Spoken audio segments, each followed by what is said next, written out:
So hopefully we'll engage in a little more dialogue with each other and get to know each other a little bit.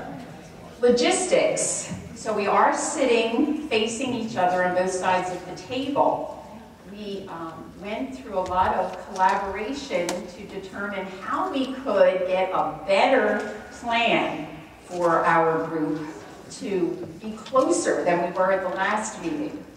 So sitting on both sides of the table seemed to be the best way to get a smaller group. And I know it's a little uncomfortable for those maybe in the center of the U, but if you could just shift your seat as need be. Basically, if you have your computer up and you're at the K-12 curriculum, instruction and professional development website or Moodle site, you should be able to see everything that's on the screen, or you can just watch the scrolling screen. Marianne will scroll the agenda. Okay. You do have, and I'm going to thank Mr. Case, Dave Grove, the technology folks for setting us up with microphones. So you have the board mics strategically placed about every 4 people. So you see a little sign that you press until you see green, and when it's green, that you will be live. So you can speak into that mic, and you should be okay with 4 people. You won't have to move it anywhere. We have portable mics here, and you can hear that we're just in A, so we're not having any problems with our sound, just being in this room. So we learned a lot from our first meeting. Thank you for your patience with that. So it is a work in progress, as Suzanne and I like to say, a work in progress. So thanks to everyone who gave their input. I want to thank today 3 of our East High School students who will be doing the podcast. So Tyler, Ben, and Mike, thank you so very much. I know I saw some hugs because they recognized some of their elementary teachers when they came into the room. So that's pretty awesome that you get to see your students when they grow up, and wow, what a job they're going to do. They told me that their job was to make me look good today, and I told them that would be the challenge of probably the year for them. So thank you guys, seriously, for being here. We really appreciate it. And you know that Marianne Hickey is taking notes. I ask you, if you do speak, that you do speak clearly, because Marianne is trying to take accurate notes of our session.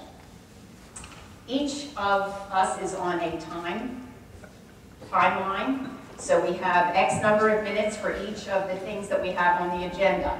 We try to be very vigilant about keeping to our time frames, so I've already taken 4 minutes that were not on this agenda, so we're going to start moving forward. We'll start with the curriculum and resource approvals and action items. We request approval of the revised curriculum for the Business Education Department's webpage design curriculum. Everyone, board members, had a chance to look at that curriculum on the website.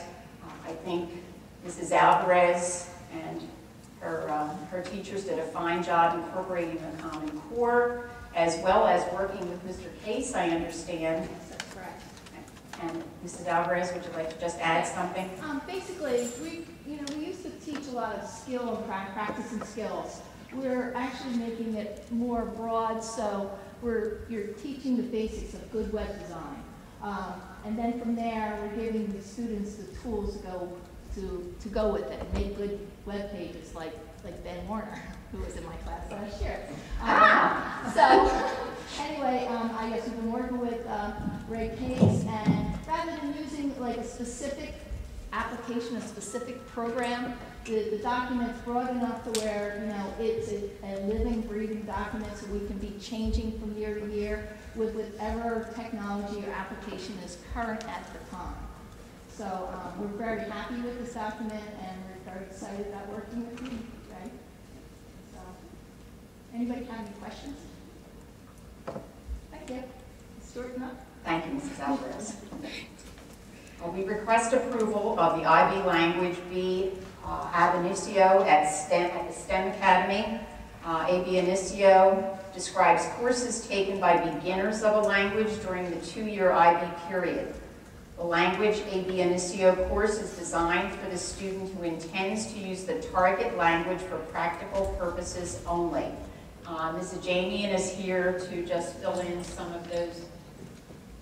Okay, Mrs. Jamian will speak to that when she gets back into the room. Thank you. We request an approval of an expenditure in the amount of $17,500 to purchase and implement the System 44 Foundational Reading Program published by Scholastic.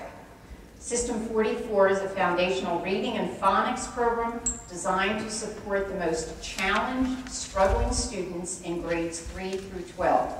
The cost of the program is for a 20 license stage, which includes all classroom and teacher materials, as well as the assessment component.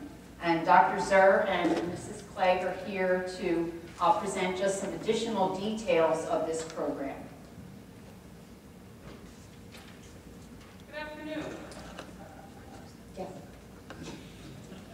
Okay, I thought I had a big enough mouth, but I guess I have to use the microphone. Thank you so much for giving up your time. We want to share with you it's a new software program, but not a new product to the district. We have been using Scholastic products in our high school programs. The program we use is Read 180. It's a reading program that is targeted for our special education population. And we'll share with you in our presentation, a 15-minute presentation, that the program has been showing some very positive results with our students. This piece of the program, this is a newer program incorporated in the Read 180 family that will target phonics and phonemic awareness. And those are essential skills needed for students to be able to learn to read. Our goal is that we catch the students at the beginning of their educational career in the elementary school, rather than waiting until they're far behind and using a software designed for struggling students in our secondary programs. So we're going to share with you a little bit about the program, and I believe, Michelle, you have a little DVD that will take them through a tour if we have time. Okay, great. As we've already shared, it's called Systems 44 for a reason, because there are 44 sounds in the English language. So this program is a direct instruction program for students who have very little phonemic awareness and who have little phonics skills. So we're hoping that this program is designed exactly the way Read 180 is. There's direct instruction, there's an individual student module, and then the students get to use the skills that they're working on. The beginning of the program actually is a pre-testing. The teachers will put the students on the program. Every student will be individually assessed, and every student will have an individual assessment printout and inventory, so the teachers know exactly where they should start in the program. The program, this is the exciting part, and I really say this because the program is designed for groups of 10 to 12. Currently, in order to find a program that hearing officers will validate in hearing decisions, we have been kind of forced to use a program called Wilson Reading. Wilson Reading is an exceptional program designed to teach phonics and phonemic awareness. The drawback for Wilson Reading is you can only have no more than 4 students per group, and it is very difficult, especially when you get into the secondary levels, to find a teacher that's committed to only 1 to 4 students. It takes up the entire block of time, and it really does eliminate her ability to work with a larger group of needier students. Wilson also requires that the teacher, in order to provide the program with fidelity, go through a year-long mentorship, and they have to go online to conduct or complete a 60-hour program. It is very labor-intensive and very expensive to support because it only addresses a very small number of students, whereas this program can address 10 to 12 students in a class period of lasting 45 to 60 minutes, which is typically what we dedicate to reading in our elementary and secondary programs. So we're excited that this program will help target more students in a more efficient way. There are 4 strands in this program. Cracking the 44 phonemes and sounds is the first strand. And that is where the students will learn those sounds and those phonemes and be able to then apply them to breaking down words and using them to decode words. They learn sight word vocabulary, those words that you need to have automaticity with in order to read fluently and comprehend what you're reading. They will also learn word strategies. We teach them prefixes, suffixes, root words, endings, all of those essential skills, again, in the hopes of teaching them to decode words. And the last part is the success strand, where they actually then take those skills and apply them to reading. There are libraries that are written at different levels, and those students will then be actually placed into the correct reading library so they can apply those skills with success.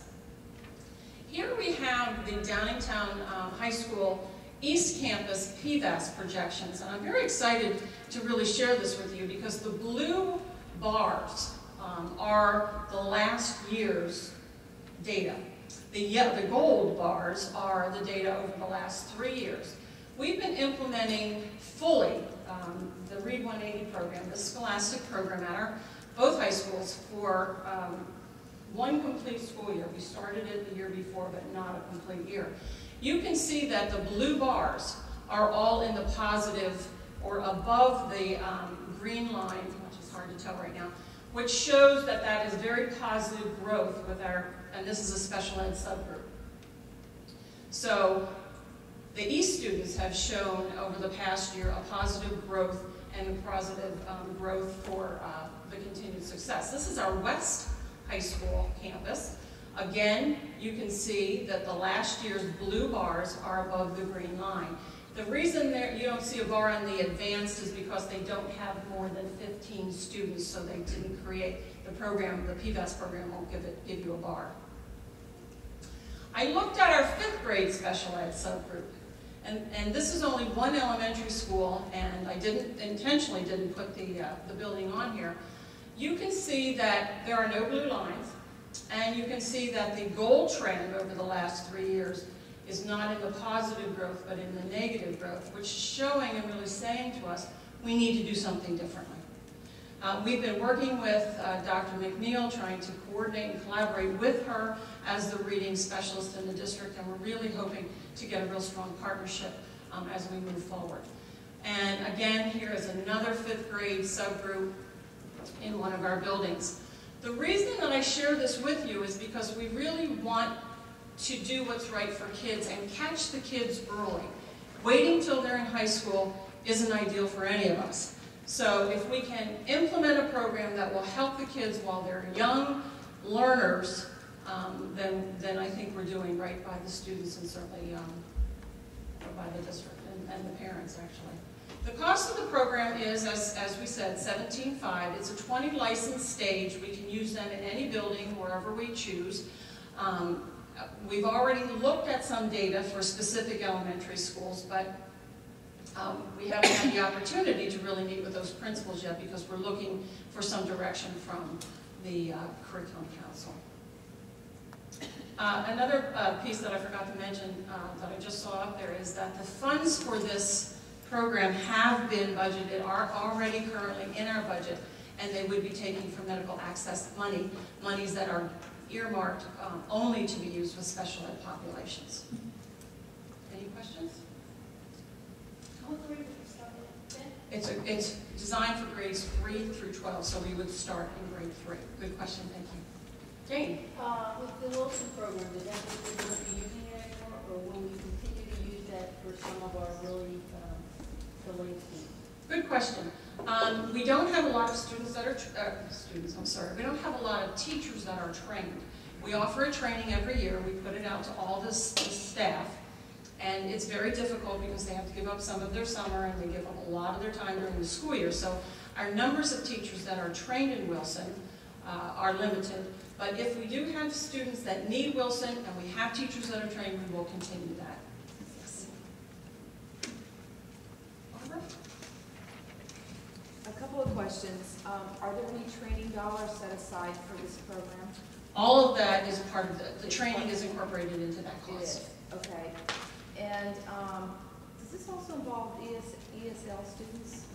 We are not targeting ESL at the time, but that is certainly Terry Marmuji, Mary Beth Scott, and I meet on a consistent basis to say, what do we need to do, where do we need to move forward, and we're looking to do a pilot to get some input and some data, and then see how that fares as far as rolling it out to a larger population.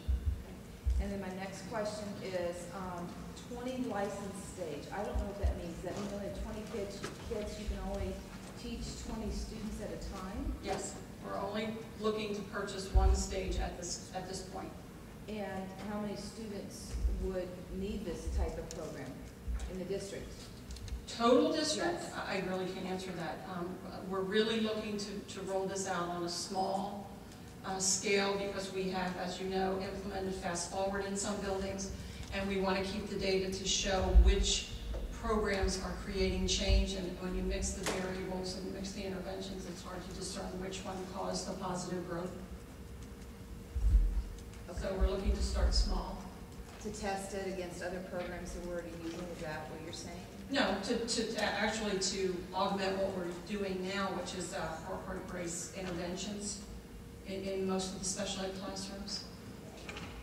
I guess my point is, if you really believe this is a great program, why not purchase more if we really think it's going to make that much of a difference, or you just...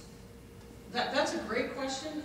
This year I only budgeted $17,500 for the program. If we find that it's really a valuable program, we can try to look at using medical access funds in the next school year, the 12-13 school year. Is the expectation then that learning support teachers will be running fast forward, is that what you just said? This program, and was there a third program? I mean, are they running a number of different programs in the same program? I mean, is the expectation that this shall be doing this shall be doing, I mean, is that the expectation? Well, the current expectation of the law is that we meet students' needs. Correct. So we can't say that we only offer this or we only offer that. So, yeah, I know, I'm just kind of explaining. So what we're hoping to do is if we have, and when we get the programs in place, that we can say possibly teacher A is the expert in fast forward. Those kids that need fast forward she would be using fast forward they would be using that with teacher A. Teacher B might be the teacher that is the person rolling out Assistance 44, Read 180. And the students that need decoding and comprehension might be seen by teacher B.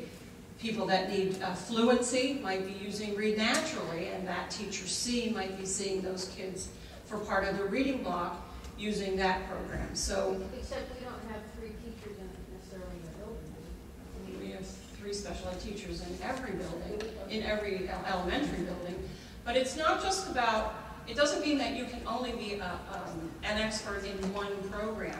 They can be teaching reading all morning and see a group at 9 to 9:45 for this, and then a group from 9:45 to 10:30 for that. You know, it's certainly... They have the flexibility in the schedule to be offering them at different times as opposed to trying to run all... I'm just yes, they trying to can't run all 3 at the visualize same time. 3 programs going on in the same classroom at the same time. Correct. No, we wouldn't do that. Thank you. Thank you, Dr. Sarah. Just a reminder that if you're at the tables to push your microphone. I know the guys are trying to pick up everybody's sound, and it may not be picked up if we're not utilizing the mics. Michelle, you're not showing that. Unless everyone would like to see the CD, it's very exciting and intolerant. But we have a couple of them. If people All the board members Just have say them. you want to borrow. we do have a couple if somebody wants to actually see it individually. I think it would be, how about if we have some time at the end, and we would like to see that, maybe a snippet, that would be great. Speaking of microphones.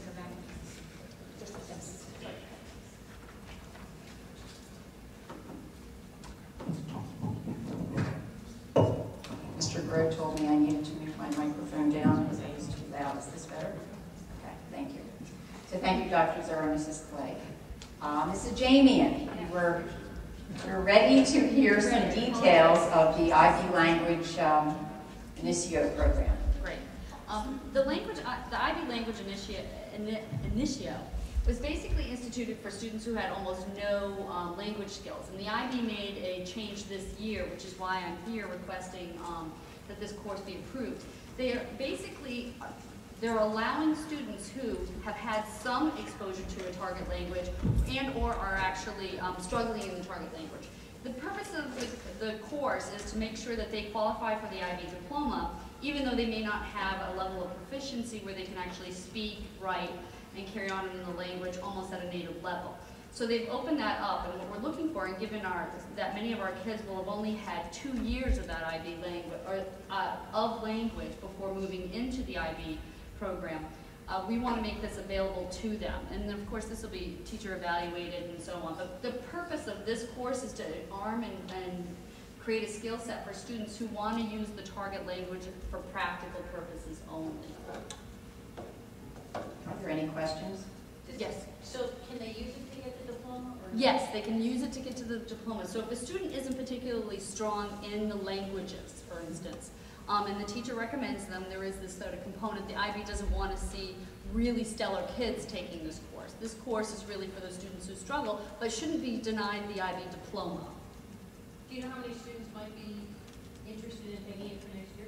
Yeah, we've actually surveyed all of the courses, and each of them have, I think German's probably the smallest. They wouldn't qualify for a full course. We'd collapse that into a standard level, but they could take the standard level course, but the ab initio exams.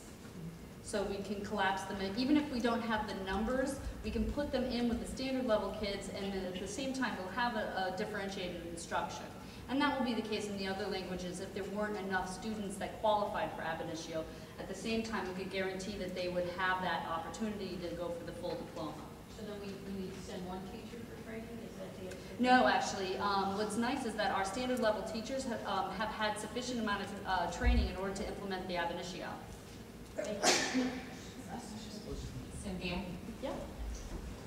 If I remember from the course selection, the standard, they can take a combination of the standard level and The higher level? Yeah, they'll have to choose one or the other. Right, and so now, might this also be an option for a student who's more intense in some other areas and might want to need to do the language, but might want to do It's it very at a possible, lower but the level? idea is really clear. They want the course to be a challenge. Okay. What they don't want is a student who's had 4 years of, say, German going into ab initio, or even a student with 3 years. They're probably more than strong enough to actually enter a standard level and do well. That said, if there's a student who simply struggles with the language, even though they've had 2 or 3 years, this might be the perfect alternative for him or her. Thank you. Any other questions? Moving to the next item, we request approval of the modified 2012-13 district calendar. If you notice, the modified calendar, the Curriculum Council has removed the no AM, PM kindergarten from all of the early dismissals except for December 12th and March 20th. At the request of the kindergarten teachers, that no AM, PM kindergarten was inserted into those dates to give the teachers an opportunity to conference with their parents. You know, when you have an AM and a PM session of kindergarten, that doubles the number of students that you have. And we know how faithful our kindergarten teachers are to meeting multiple times, not just during scheduled conference times, with their parents. So at their request, we ask that those 2 dates be continue to be no AM, PM kindergarten, but with the guarantee that kindergarten teachers might use those days, at least those mornings, for conference time. But the reason for adding that in the kindergarten sessions was so that we would miss 2 days, right? Wasn't that what the other change is? Absolutely, absolutely. The kindergarten teachers themselves, you know, we talk about how valuable kindergarten is, and then there was no AM, PM kindergarten for 9 times. So yeah, putting that back into the schedule was very important. That kindergarten has a modified schedule, and if you notice at the bottom of the calendar, I think it does indicate the time. No? It does not. An hour and 40 minutes. We adjusted the schedule so that the students would come in for a morning session for an hour and 40 minutes, and then the afternoon session would come in for an hour and 40 minutes following them, and be dismissed at 1:20, so that there's no additional travel. So the morning kids come in with the morning bus. Their parents would have to pick them up then at what, 10:40, something like that. And then the afternoon students will come in around 11:40 and leave at 1:20 with the afternoon buses. So for the board members, this calendar is exactly the same calendar that we've already approved. The only change is the kindergarten meets on most of those most of those early dismissal sessions except for 2. Any questions about the All right, field trips.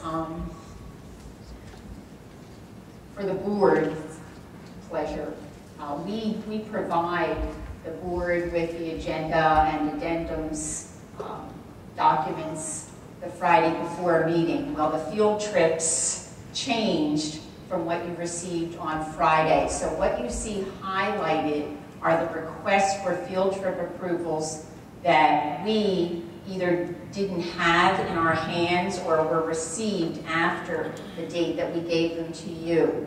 And we're requesting approval of each of these trips. I know the board had some questions about a couple of trips, which I inserted into the board update. Hopefully that was sufficient information, but if there is additional question that you might have about, for example, the Fort McHenry and National Aquarium trip, there are a number of grade levels that have been approved to go to an aquarium, whether it be Camden, Baltimore, or in this case, the National Aquarium 5th grade has the Inner Harbor, which includes the science component as well as the aquarium. So at the elementary level, similar to theater trips, similar to zoo trips, it will be the principal who will need to determine which grade level has that trip at the elementary level, rather than denying 1st grade or 4th grade or 5th grade because it is curriculum related. The better plan, as we do with theater trips, is to say, principal, which grade level do you see as going on this trip?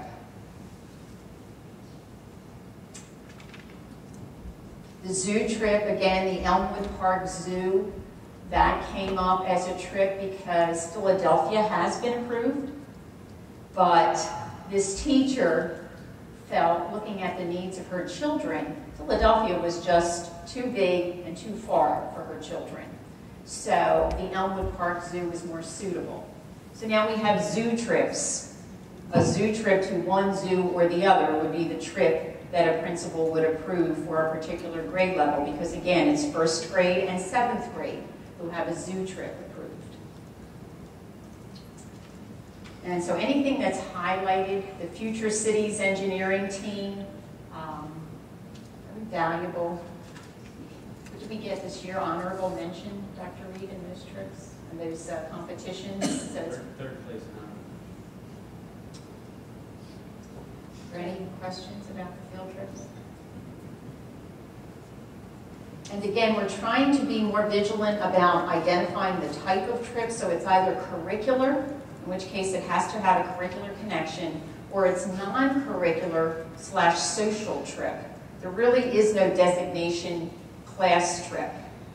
It's non-curricular or a social event if it's after. Some of these, I think one of them was the safeties were going somewhere on a Sunday, so that would be a social event. Are there any questions? Again, for the board purposes, I want to make sure that all these items that we've just gone through, is there any objection to moving them forward to full board approval? Being none, I say we're moving those all on, Dr. Cleo. Thank you. Thank you, Mrs. Simonelli.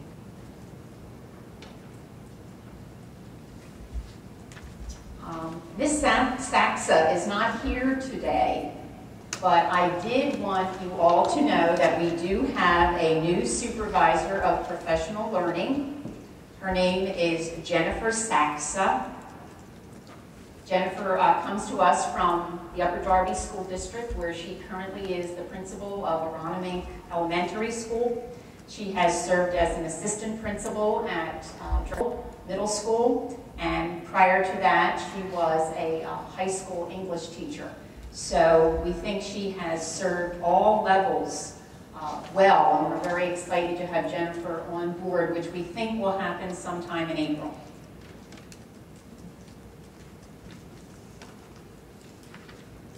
Okay, I'm very sorry. Mrs. Simonelli reminded me that I jumped over public input. Did anyone have anything that you would like to share regarding the items that have come to the board for their approval? Thank you. I think it's this one. Okay, we have a couple of items that have been on the agenda for several agendas, so I'm just going to move through them quickly for your benefit. Science course name changes were made in the 2012-13 program of study, and Mrs. Walslavin can speak to this if you need any clarification, but the name changes were suggested to just clarify what was taught in the courses so that students wouldn't mix one course with another. And we would be very clear in the program of study, since not everyone who reads that is a science educator, and we need to know what courses contain. Is there any additional detail?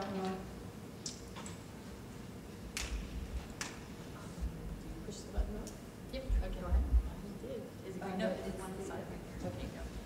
At this point in time, we still are getting our numbers in on these courses, but I know at West, the discussion for students and parents seemed to be a lot easier at our course selection night because they could actually talk about the topic of that course rather than just an honors chemistry 2 or honors physics 2. They were talking about, you know, the types of topics that would be in that versus just by giving a generic level of course was kind of confusing. So hopefully, you know, the students felt more comfortable and the parents who were questioning on those. Thank you, Lenore. High school English courses, that might have been a bit cryptic to some of you, but again, in late fall, a group of teachers, high school principals, and board members met to talk about a particular course, Literature of Peace and Conflict.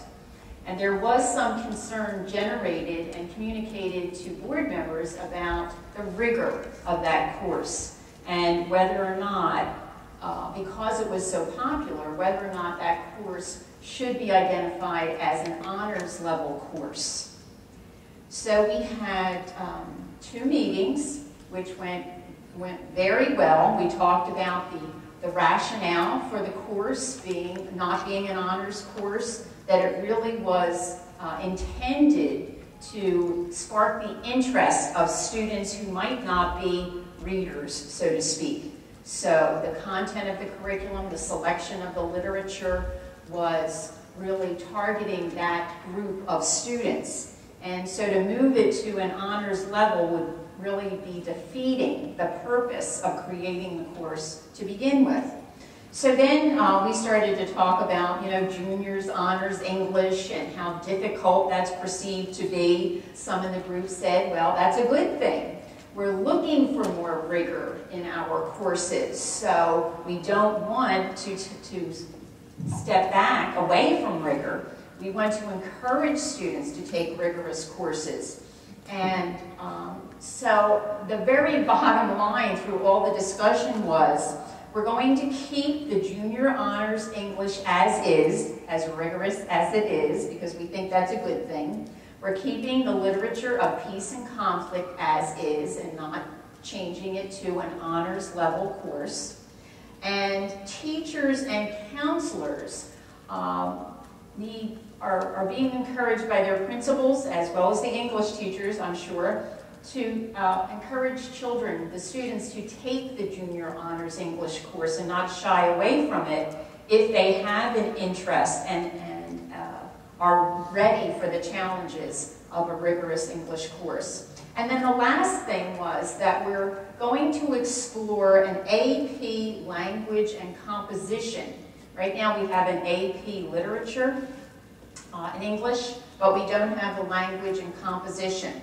So we're going to explore that in the next school year for grades 10, 11, or 12 for possible implementation in the 13-14 school year. So for those of you who don't know, when you think about an AP course, there's a lot of planning that has to happen because AP demands training. There was training for this AP language and composition course this year, but the closest place was, it wasn't Zurich. Where was it, Dana? There was one in Hawaii. In Hawaii. So we try to plan the AP courses so that the training is a little bit closer than Hawaii or Zurich. So that's what we'll be looking at next year to see where the training might be located. Any questions?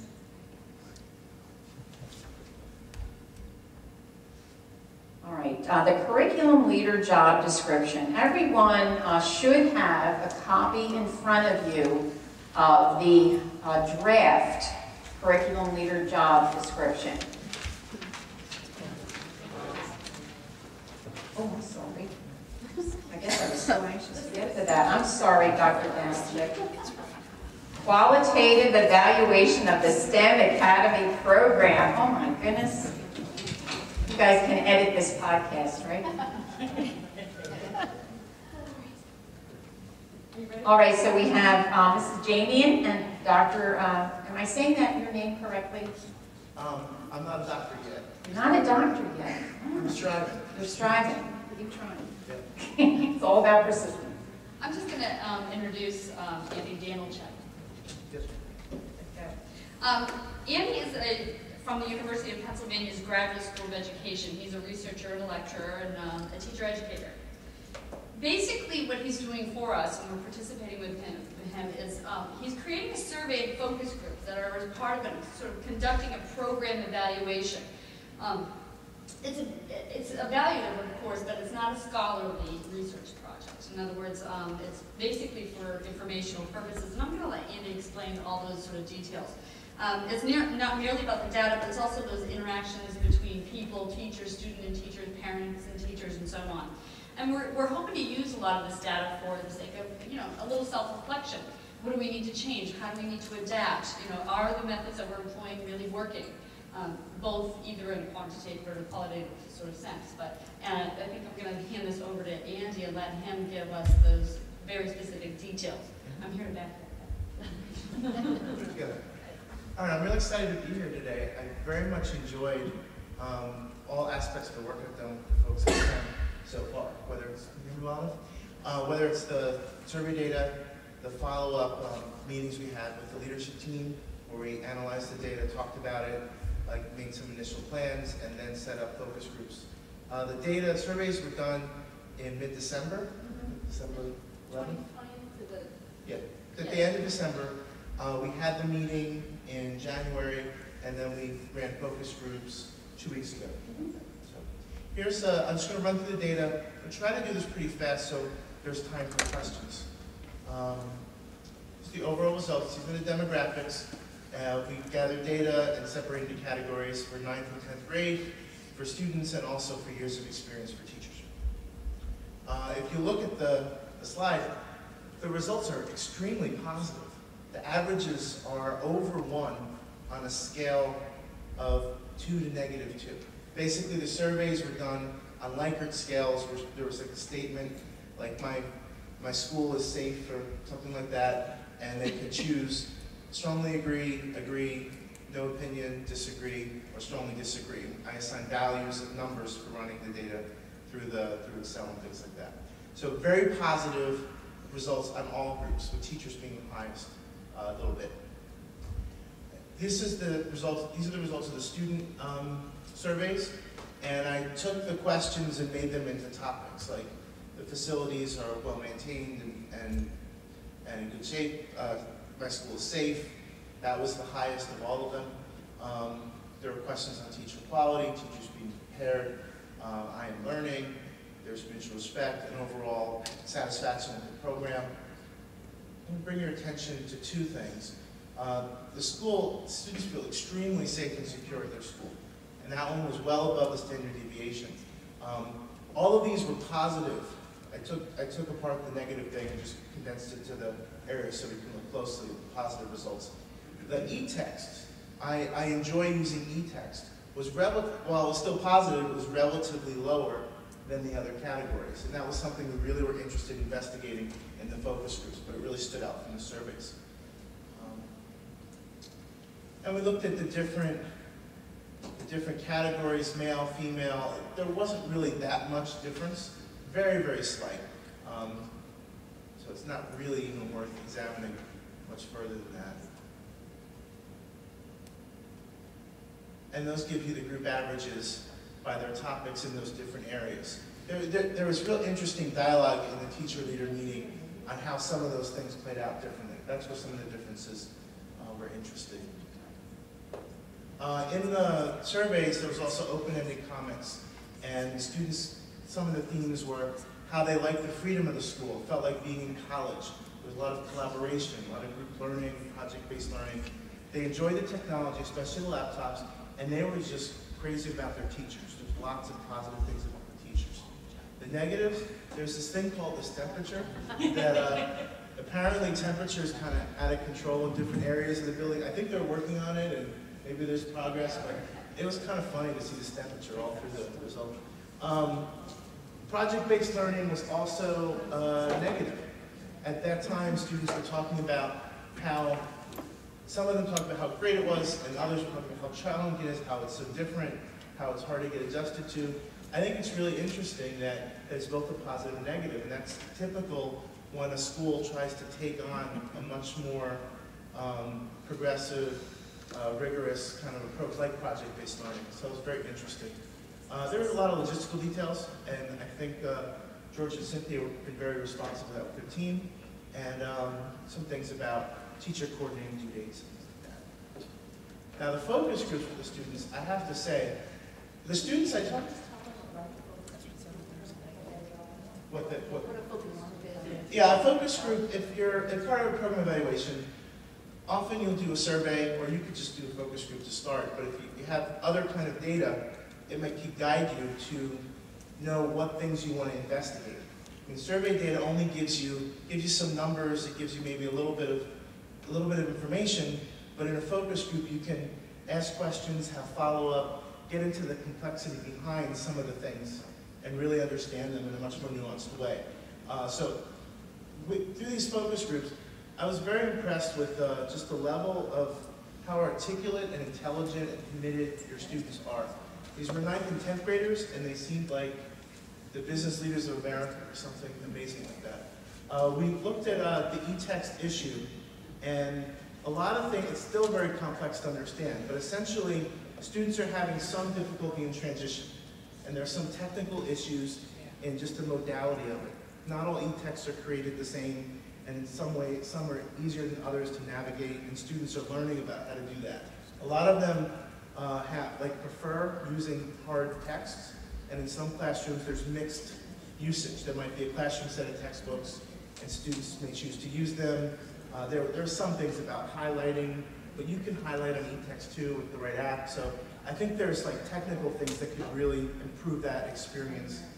So it's very interesting to talk about that.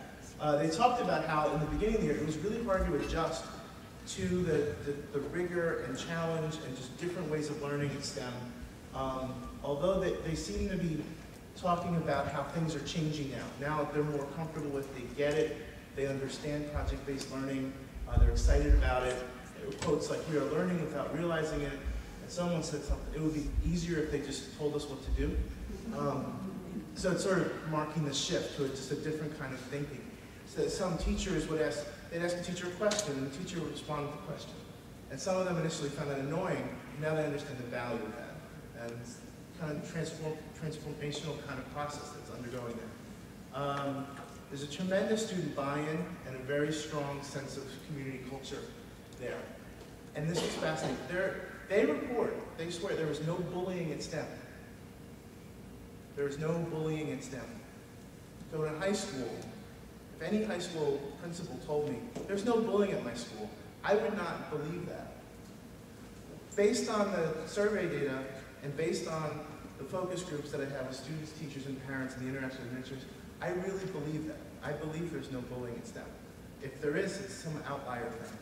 But if there's no bullying culture there. Was that a specific question, or is that just from the comments that were made? There were many comments through the initial student surveys. Some parents talked about it. I'd just be curious to have an actual question, because then you really would get through. Well, the question was, I feel safe at school, was the highest response, had the highest But if response. I ever been bullied, if you ask them all, then I would think if you wanted an honest answer, you'd ask them. And that might be something we could put in to the, we're going to do surveys a little bit later and get comparative data. That would be great. Yeah, if anyone has ideas for questions you want answered or put into surveys or future focus groups, please send them our way. That's a wonderful addition. Now this is what was really, I found really interesting. It's the only time in the focus group where things they were talking about negativity. The students feel a lot of tension from East and West students. They call this the walk of shame when they walk from STEM towards, I think is it West? Yeah, the West bus. They feel like they're not well received from those students, and they might be joking with them or saying hateful things or negative things. And students also reported that teachers at the East and West high schools also mocked them. Now moving on to teacher responses. The teachers were, their data represented higher than all the other groups. And just show you some of the categories. Let's go back first so you can see a little bit better. So the only question that went under the standard deviation but was still very high was professional development. And that's something that really stood out. Even in the survey responses, I wasn't quite sure what that meant. So that became a real topic for focus groups. All right, let's look at the different categories. I enjoy teaching. STEM Academy students was very high. I make significant use of technology in my classroom. Even as I was walking through the halls when I've been at STEM, there's technology integrated, there's collaborative stuff going on all the time. The teachers relatively ranked the facilities a little bit lower. Maybe that's this temperature inserting itself. And there was a little bit lower with the use of technology going smoothly. I think there are some bugs kind of working out, and teachers learning how to integrate project-based learning with technology. And yeah, professional development is something very interesting to explore in focus groups. In the comments from the survey, the teachers raved about their working environment. They really enjoyed the collaboration support they got, the administrative support they felt they got, and they love the students. Many teachers just commented over and over how they love the students. Negatives, they're hungry for more collaboration. They want to even improve.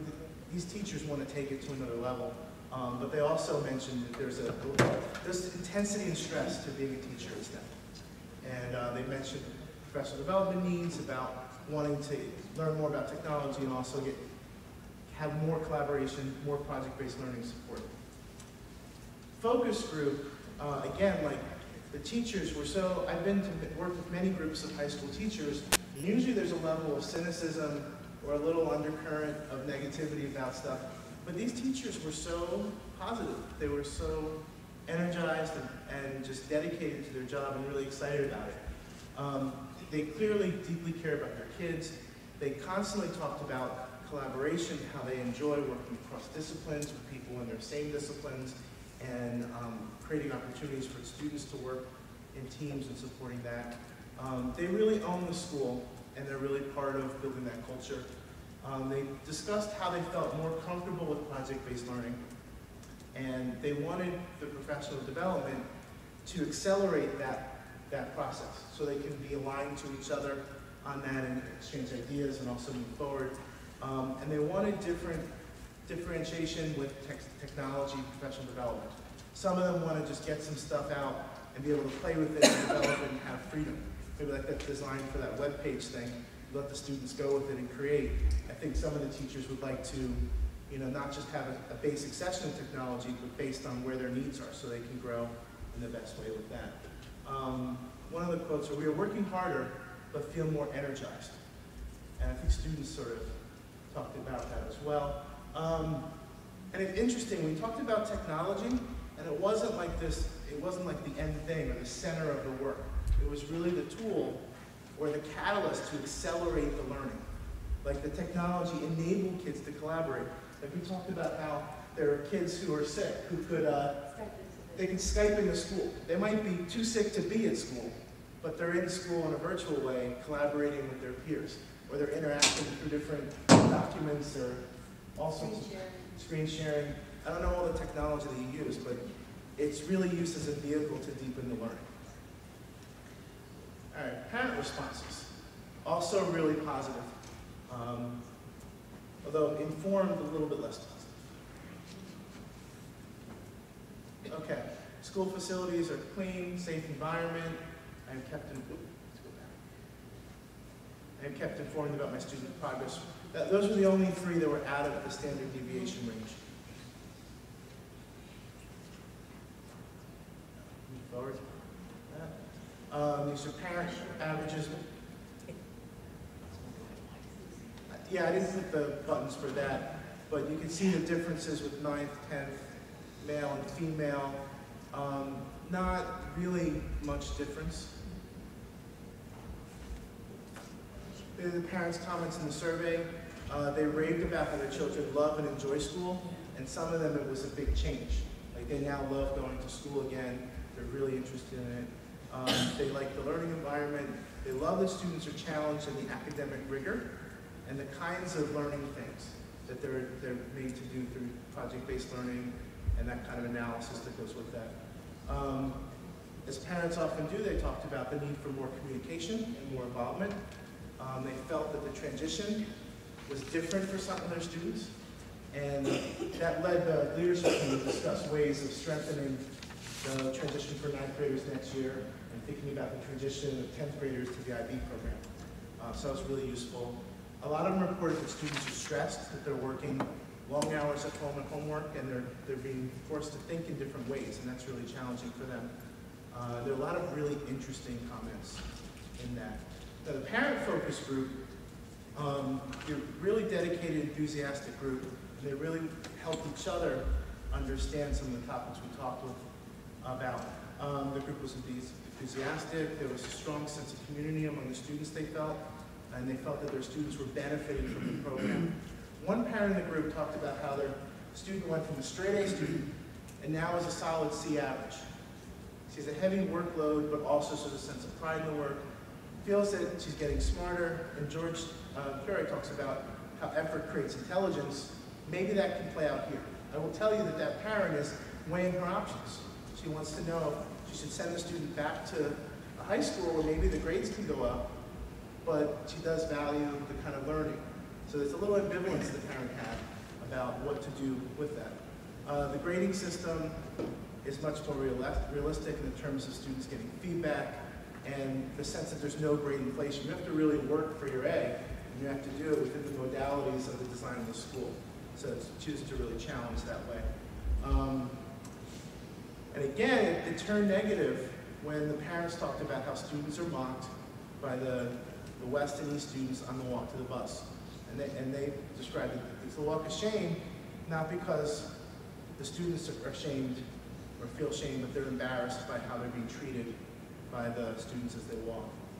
They also mentioned that teachers at West and East mock the students, and that one example a parent gave is a student at Downingtown West was created and circulated a survey on liking kids in STEM, and actually made it into the school newspaper. And the parent found that troubling. That emerged from the group. And the last part, I organized correlations by topic, and I don't need to stay on this slide too long. And then it's represented like that, so we could compare teachers, parents, and students, get somewhat of a comparison on the category. I think it's interesting how high the teachers are scoring in a lot of the categories. It says something about the sort of positive image and energy that teachers have. But again, all the correlations show really high scores on the survey results. I just want to clarify something. Sure. The comment that the parent made about the survey in the Yeah. West paper, just so Yeah. everyone in the room understands, it really wasn't a survey. It was an editorial written by a student who felt, I guess, disenfranchised because hers was one of the English classes that went from 26 or 27 to 32 or 33 because there were some students who chose to go back to West in the course of the year, and it was more a question of should students be allowed to come back for a long period of time because it impacted her class size at West. It was not a survey about whether or not they like kids in STEM and whether they should be allowed to come. Just so No, that's that was a parent perception, but that wasn't the reality. Yeah, and I think it's important to. This is what the reports we get from the and that's really good you bring that up. What's real and what's perception, and what needs to get worked on, and where there are all this data. There are opportunities emerging about action and what you can do. And I love the data, but I'd like to see specific numbers. Is it a feeling of a majority of the students, or is it a feeling of 3 students? Now, those 3 students, their feelings are still important, but it enables you to zero in on what the issues are. Sure. I mean, we can make the survey data, like the raw data, can be available to you, and the data that's organized from that, we can make that available to. That would be great. And I think it'd be great to give the surveys to the other 2 high schools. How all it is. Absolutely. Great. No, I appreciate that addition. That deepens this process with that kind of If I could follow up, the editorial that was in the newspaper also had an equal number of positive points about the way West feels about STEM kids. So it was in no way an unbalanced or biased editorial. Okay, it's great to add to that. Yeah. Will there be any plan to do a similar study at all between the other 2 high schools or the other middle schools, or just to kind of get a feel for the culture of the district as I'd love to know if our students feel safe in the building. Yeah. I don't know what building. Yeah. I mean, it's up to you. Right now, I'm working with Larry in the we have the diagnostic tool, right? We've been creating, so we can. Yeah. I mean, it was designed by Buck. Designed the survey. I designed the survey. Buck formatted it and ran the implementation of it. It wouldn't be hard to do that with other settings. I guess the question would be, you can do the survey, do the data, but what kind of process will play out with reviewing the data, with leadership of the schools? You know, what do you want to do with it? You know, what's the, and it might be different. The agendas of the schools might be different than. Also, too, just with the population differences. I mean, 1 or 2 kids at STEM could statistically alter the perception. It's going to result where when you have the larger student body of the other 2 schools, you're going to get a far different perception. Yeah, and I don't know the numbers of the schools. In STEM, we have a little bit under 400 people. So, but I think when you go from, yeah, I mean, 400 is enough of a sample that the data is useful. But, any other questions, comments? Tiffany's, yeah. And this might not be for you, it could be more for Cynthia, but so what kind of follow-up have we done? Because I've highlighted we have a temperature issue, which is a facilities issue. And the e-text is very interesting. Buck and I talked a little bit about maybe some solutions about that. And then we obviously have a Downingtown issue, which I think we were aware of. And so have we started, I mean, you just got this information. Are you starting to respond to some of these? Or? Yeah, even before the focus groups, and I want to say that the focus groups, Andy ran entirely on his own. George and I were not, we did not partake in any of those focus groups. They were at random and selected, so that we wanted people comfortable and being frank. But even before that time, we definitely pushed out this data to our team leaders. So we brought in the team leaders, we showed them that data, and then in turn the team leaders brought that data to the teachers, where again, they could kind of have a free and unfettered discussion about the data and how accurate it was and what their feelings were about it, even at the teacher level. Again, George and I weren't necessarily part of in fact, we weren't part of any of those particular discussions. The only ones we partook in were the teen leader teacher discussion in order to push that out. And then, of course, Andy brought in the focus groups, and that information is relatively new. We haven't shared it with them. But that said, we have taken it very seriously. We're already looking at what I call, instead of a student orientation, but a student induction into STEM. Where over the summer, we're looking at perhaps running some student-led, of course, teachers or administrators would be there, workshops for students to become familiar with the expectations of STEM, how to use that technology, how to sign up in Schoology, how to use screen sharing, and just introduce them to the concepts of maybe the practices at STEM. We're creating a buddy day where they can shadow necessarily a student of similar interests that are already at the school. We're also considering changing the way we approach basically the instruction. In other words, we're talking about weaning them onto project-based instruction in that first quarter of their freshman year, so that it's not such a cold shower. We want their experience to be fruitful as well as rigorous. And I think that sometimes you can lose a little bit of that progress if they're too stunned. And we might have done that in some cases. We kind of went in with both feet. So we are reviewing all of those things, and there's, we've got a lot of plans in place, including revising some of the curriculum. Yeah, it's really just a beginning. We've done one round of surveys, one round of focus groups, and there's more fun and exciting things to come. Well, thank you so much. I enjoyed it.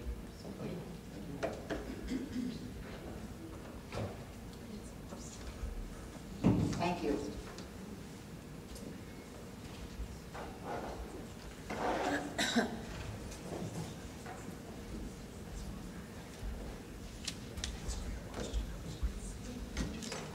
All right, our next item is the curriculum leader job description. So if everyone who has that job description could just take it and go through it with me as I go through it. I want to take the time to go through it now, kind of step by step, rather than asking global questions. If you have any questions, we'll go through the essential functions, and then if there are any questions about the job itself, let's ask those, and then we'll go to the second part, the coaching piece, and go through that and talk about any questions or concerns you might have about that. So, essential functions. Number one, ensuring the equity and parity of district-wide curriculum, program, and curriculum resources. There, I see that curriculum leader as the linchpin, because we are a system, we are a district, even though we have 3 distinct high schools, 2 distinct middle schools, and 10 elementary schools. So that curriculum leader is the person who helps me ensure parity across the district in our programming and instruction. The curriculum leader will be that person who communicates directly and collaborates with department colleagues and administration on curriculum-related matters. The curriculum leader will review school and department budgets and recommend additions or modifications to principals. Now, the elementary people may not know, but at the secondary level, there is money that is budgeted for each of the departments. That's the way the secondary system is structured. At the elementary level, the principal really has more direct control over the monies that are expended. And monies are budgeted more by grade level or by line item than they are by particular department. And that's just the nature of the secondary versus the elementary program. But the curriculum leader would need,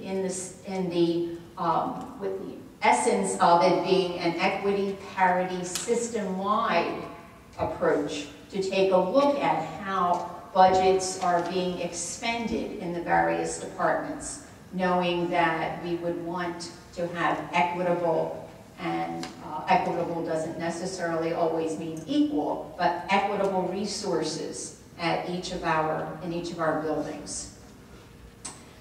The budget prepares and submits to the Director of Curriculum a budget for the expenses of performing district-wide responsibilities. So we all know that there is a curriculum cycle.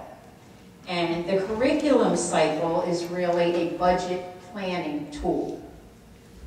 You know, we're talking about the Common Core and all that we will need to do to infuse our curriculum and our instruction to ensure that we are ready for the Common Core. Well, we can't afford to buy new resources in every curricular area. So we need to pay attention to the curriculum cycle when we think about budgeting resources, new resources, additional resources, when the curriculum is due for a change. However, the curriculum itself is a living, breathing document. We don't need to wait for 10 years to make changes to a social studies curriculum or a math curriculum. But we do need to be cognizant of the monies that are expended. So the curriculum leader would be crucial in that role. How much money are we going to need? What does this resource look like? Exploring the resources that are evidence-based and essential, Common Core aligned. Number 5, provides the leadership for the development and implementation of curriculum in assigned subject areas under the direction of the Director of Curriculum. So I think the point of always talking about the Director of Curriculum is that you're not alone. You're not doing this on your own. There is support, recognizing that you are a peer, a teacher leader among peers, that you do need support, and that support is there for you.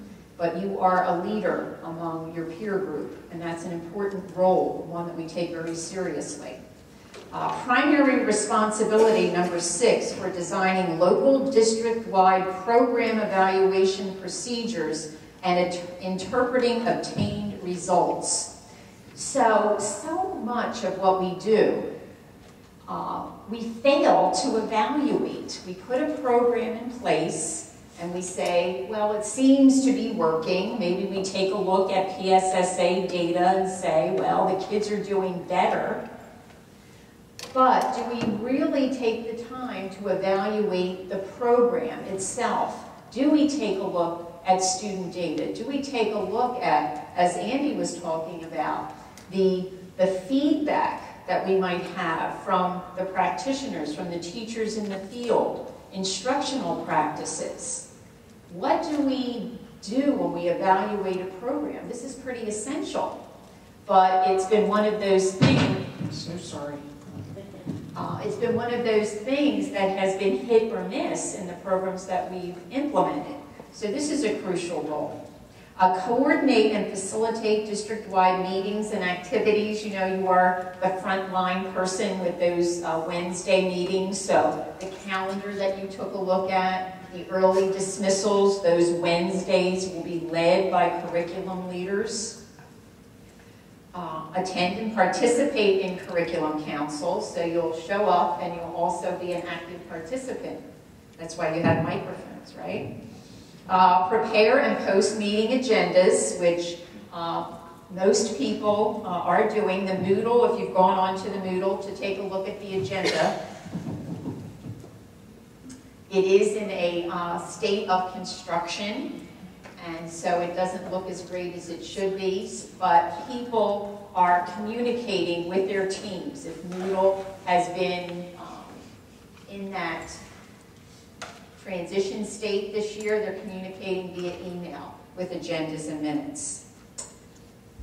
Of course, we would want the curriculum leader to be a positive force and a collaborative person who would promote that within the department. Coordinate and plan staff development, which goes hand in hand with department goals. What is it that your department needs? What is it that the grade level needs? Because our design is a curriculum leader for every content area, K-12, and those areas that are just secondary would be a 6-12 curriculum leader. K through 8 would have a grade level leader model. So middle school folks, in addition to having a department, will also have a grade level to be affiliated with. Communicate with administration and district-wide staff through various methods. So you see themes coming through. Communication, collaboration, those work through every piece of work that you'll be doing with administrators, with your team of teachers, and with the curriculum department. Oversee department goal setting, as I said, you need to identify the needs of the department. Just knowing that overall the big picture need of every department in the upcoming year will be the Common Core standards. We have to really take a look at those with the PA Common Core looming very shortly in front of us. And participate in leadership activities and provide support as requested. Are there any questions about any of those roles? Is anyone unclear about what they mean?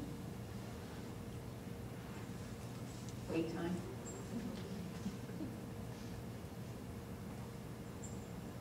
Okay. I believe this coaching, I did not put this on the website, I'm sorry.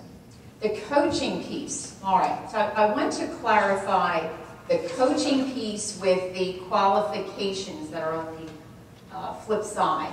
So the qualifications talk about must have or in the process of obtaining a supervisory administrative certificate in the appropriate content area. So you will need, when you interview for this position, to be ready to say that you are ready to enroll in a certificate program. The rationale for this, because I want you to be clear that you will not be evaluating teachers. You will not have any role in evaluation, and when you say the word supervisor, it right away takes on an evaluative connotation. The purpose of the supervisory certificate is to ensure that you will have more than just a cursory understanding of what it means to coach and work with people, with teachers. We plan to provide some on-site professional development just so that folks have something to start with when they begin the role. But we're not going to continue for 3 years or 24 credits or however many credits it takes you to get a supervisory certificate to give you courses in coaching, in observation, in working with difficult people. So we may give you a professional development 3-hour session to get you started, but you need more than that. Because one of the, I think, beauties of this role, I am so excited that we're going to have teachers in the role that will be able to be in classrooms with other teachers. Just think about that. You will have, as a curriculum leader, release time, depending on the number of teachers in your department. So you will have release time to get into classrooms. And you know how that works. We're all teachers. I only want you in my classroom, Mr. Siegel, if I trust you, if I respect you. And so you need to build those relationships with your teachers. That's what's important, to get into the classroom so that teachers want to collaborate with you, to establish that relationship. That's pretty much a monumental task when you think about science, for example, K through 12. So every elementary teacher teaches science. And then you have, Lenore, probably about 80 teachers in middle and high school that teach science? More than that. Okay. So Lenore has quite a job ahead of her if she's the curriculum leader for Science 612. And Mrs. Live is the curriculum coordinator for Science K5. So think about that as one person. So getting into the first coaching says visit classrooms within an assigned department on a daily basis. So if you're science, you may be teaching 2 class periods. So you have 3 class periods a day, and I guess 1 you would have to count for your prep. You would have class periods that you would need to be in classrooms. But if you do the math, and I'm not a math person, but I can just figure out that I couldn't be in every classroom from September till May in science. But I do need to get myself on a schedule. If I have a department, what is the priority? Can I get to some elementary? Can I get to this number of middle? So we need to think about, that's where the next part talks about visitation logs. So who are you going to visit? We have to make it manageable.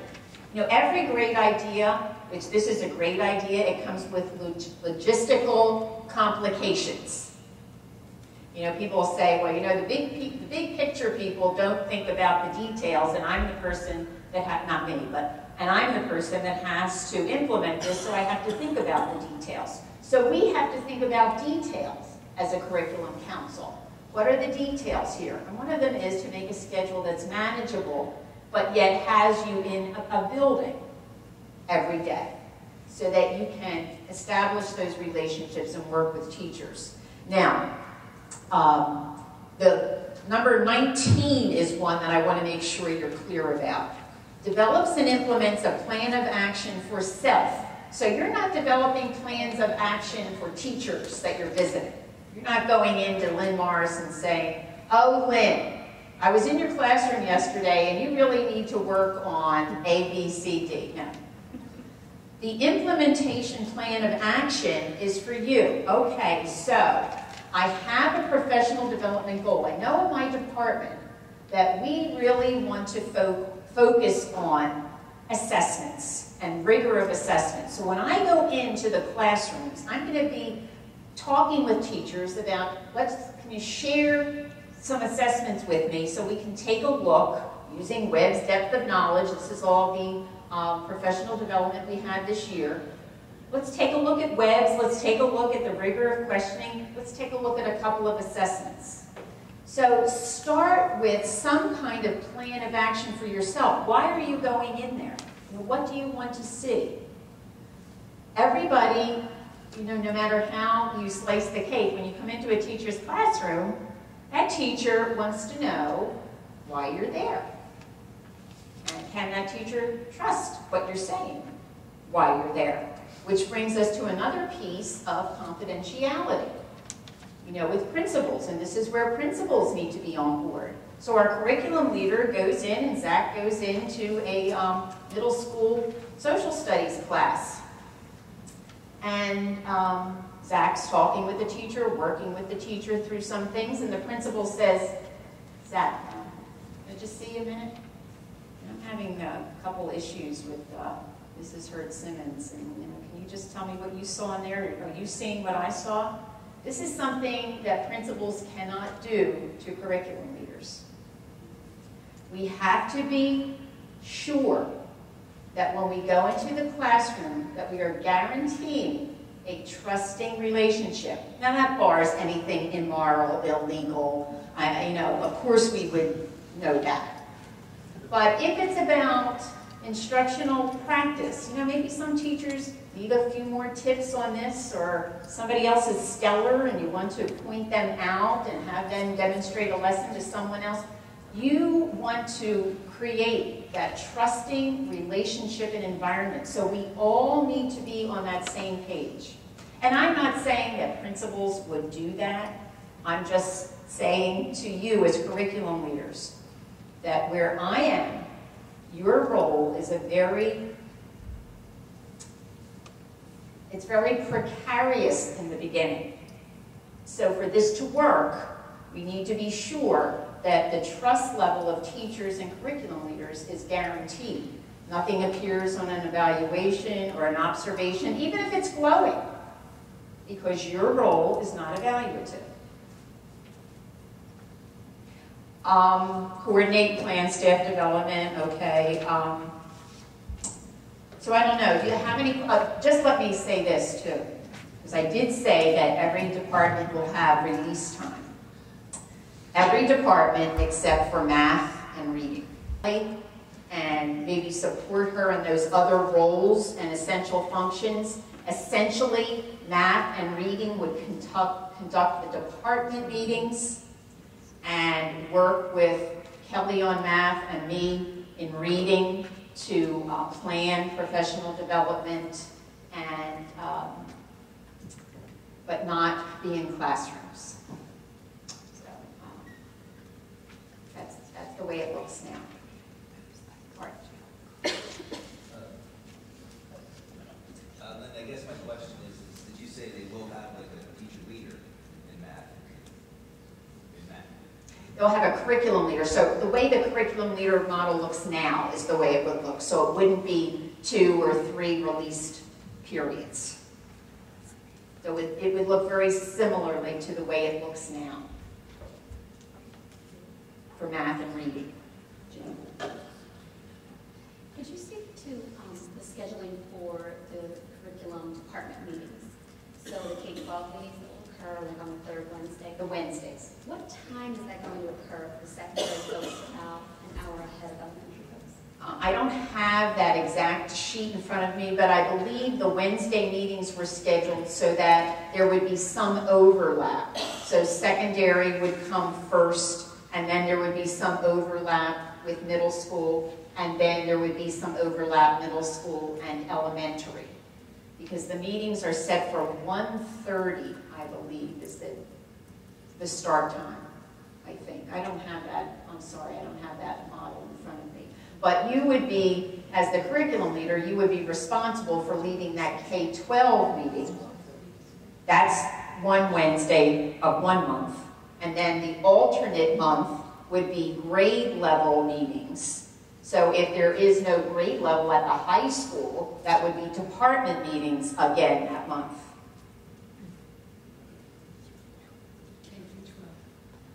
Well, just 9 through 12, because the other grade levels, K through 8, have a grade level meeting. So it's 1 month K-12 department. Next month, K-8 grade level, 9-12 department. That's the 3rd Wednesday. And there's a meeting every, I think March, it wasn't March, it was November. November, there is no 3rd Wednesday because of conferences that month. And then the other Wednesdays are, I should have brought this, I guess. First Wednesday's principals, second Wednesday was technology, right? Third Wednesday, no, I think it changed. Third Wednesday was the curriculum. Fourth Wednesday is building leader.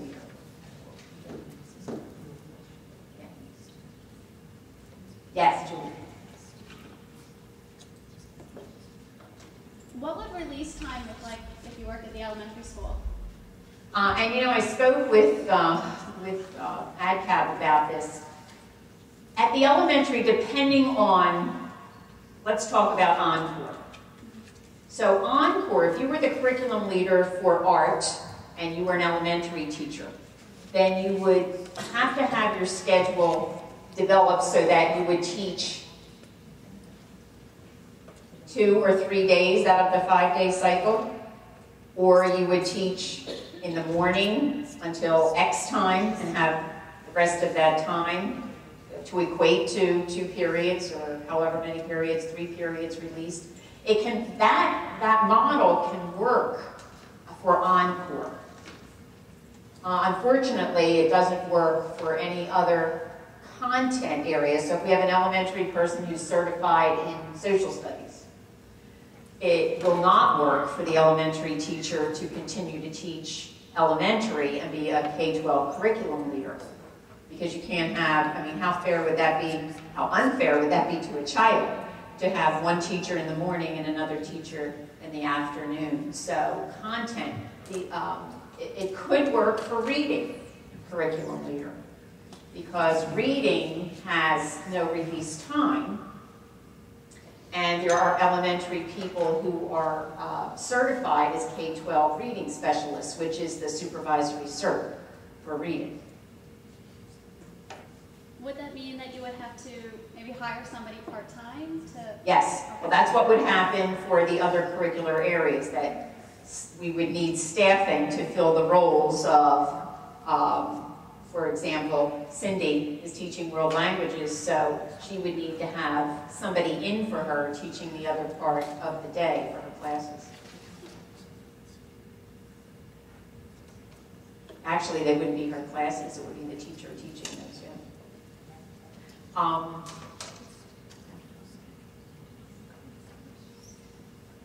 Kathy. Historically, curriculum leaders had to apply for the job each year, and with the financial and time commitment to the 24 credits, would that practice change? Well, and that practice is contractual. So that can't change unless that's negotiated in the contract. So it would have to continue as long as it's part of the contract. So when you bring that up, which was the next thing we were going to talk about, the postings will happen pending board approval of the draft curriculum leader description and job description. And that's set to go to the Personnel Committee next week and then for board approval on March 14th. So pending that approval, then the positions would be posted March 15th. How long we would keep those postings, I'm thinking a week or two, and then begin interviews so that at the May board meeting, we would have everyone approved as curriculum leader, and that you would then leave for the year knowing your role for the upcoming year, knowing your responsibilities, you have the contract, so everything would be signed, sealed, and delivered before teachers left for the school year. And you'd have some, there'd be some time there even. The May meeting is May 9th, and we have a May 30th curriculum council. So it would probably be a good idea for us at that May meeting to be talking about the new school year.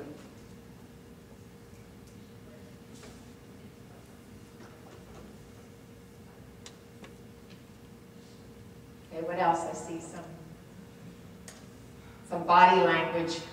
Share with me what you're thinking. Does this hinge on the current contract being worked out and everything as well? Because currently it's a supplemental position. Yes. Does this then change to like almost a teacher on special assignment position? Or well, how does that work? I'm gonna, I try not to do this, Zach. I dislike politically correct answers, but I really don't feel qualified to answer questions about the contract and contract stipulations. So, what I know is that this description is going to the board, and that pending board approval, the job will be posted. More than that, I don't know, and I don't want to speculate. So, forgive me if I seem to be hedging, but I really don't know the answer to that. Linda, what's the rationale for no release time for reading? I think that's what that I am the reading person.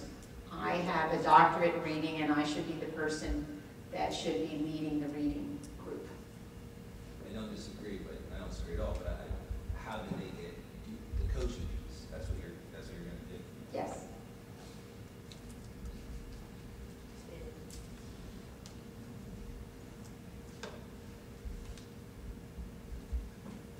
Yeah.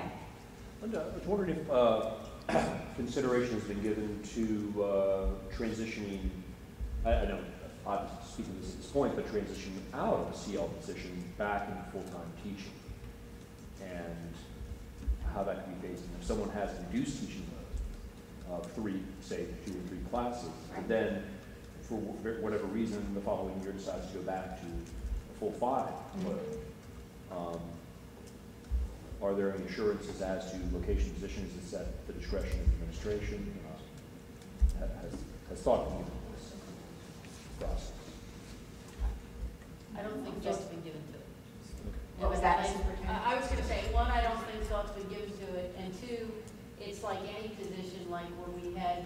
special math positions at the elementary school, when we eliminated those positions, teachers were guaranteed a spot. They weren't necessarily guaranteed the spot they had before the position was created. So, But you're not leaving your building. So to use Cindy's example, she's still teaching world languages at East. So she's teaching 3 periods instead of 5. So the next year she's teaching 5 periods instead of 3. right, but there's no, I mean, it could be, you know, I mean, we do unfortunately have some teachers split. I think there's no guarantee that you would fall back into the same position then. I don't know. I mean, I don't know if there's ever a guarantee of anything. Even from one year to the next, there's no guarantee. Yeah. The student enrollment changes, your job's going to change. Audrey. New technology. This is the biggest challenge for all of us right now. Will there be a new form for grade level leaders, a new job description, knowing that there's other things coming at us, or will we be working next year on the same job description for grade level? Also to building leaders as well, at the 6 o'clock, will that job stay the same as it is? Or? Yeah, there was no suggested change. I mean, the grade level leader is pretty much the, I think the difference, and is it a difference or is it just an understanding? Grade level leaders currently meet just with building leaders. That doesn't say that in the job description though, does it? I don't have it in front of me. Because you will be meeting, grade level leaders will meet with the grade level, not just the 9 or 10 people who are building leaders. But I don't know, and I don't have that job description in front of me, but this curriculum leader description was the only change in terms of going to the board for approval. Thank you. You're welcome. Kathleen.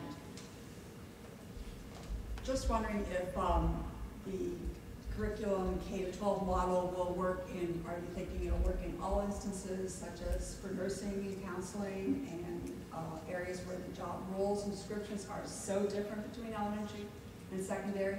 Is there any consideration? Will work in all roles except where there is only a secondary model, for example, tech ed, FCS, family and consumer science, business education. So yes, K-12 guidance. K-12 library, K-12 art, yeah. What, is that what you were particularly thinking about guidance, Kathleen? Particularly in guidance, just Yeah. the fact that, right, our job descriptions are so different.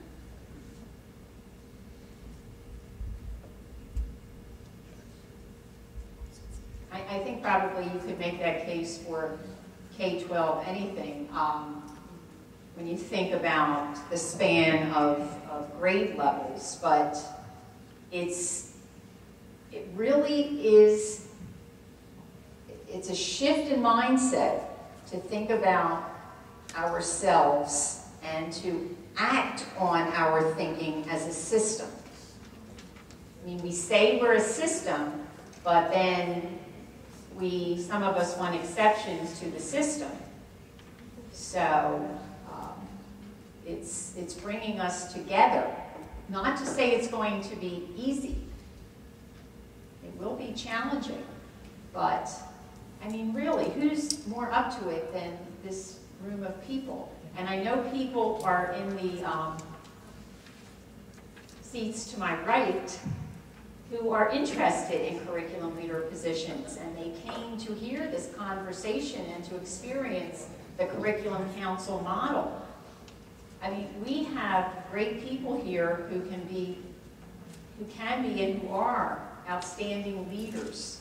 So we need to support each other and work together. That's the key. And if you have an issue, bring it here so we can make it public.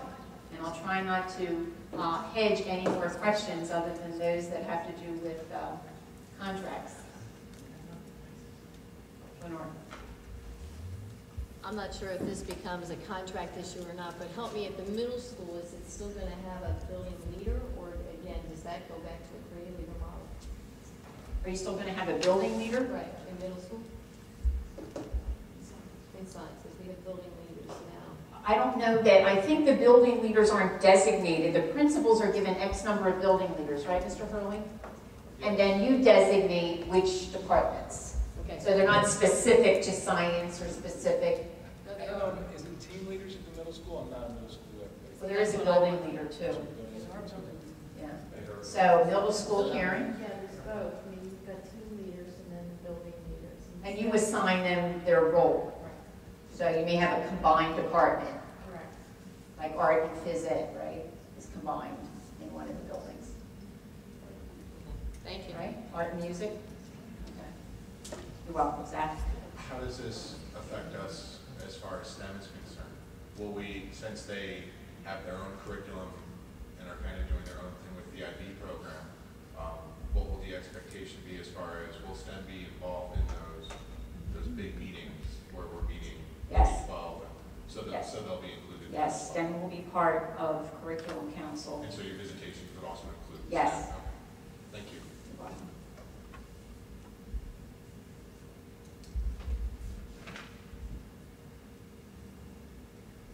Okay. Right, if there are any other questions along the way, feel free to email me. We'll try to, well, I think HR sends a blast out to everyone, notifying them when the positions are posted. So just pay attention to March 15th. We won't have a meeting before then. Our next meeting is April 2nd.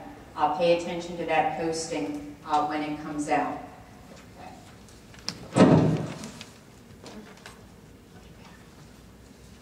All right, our software inventory. Mr. Case. We promised you that we would have an inventory, curriculum leaders, where you could load information that we're in desperate need of about what software we have, what online subscriptions we have, who is funding those.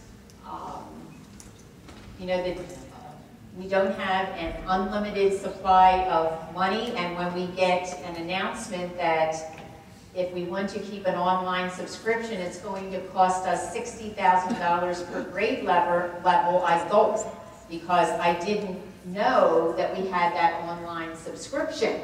So Ray is in the process of putting this together, and it will be sent to you so that we can inventory everything we have so there aren't no surprises with what we have out there. Mr. Case.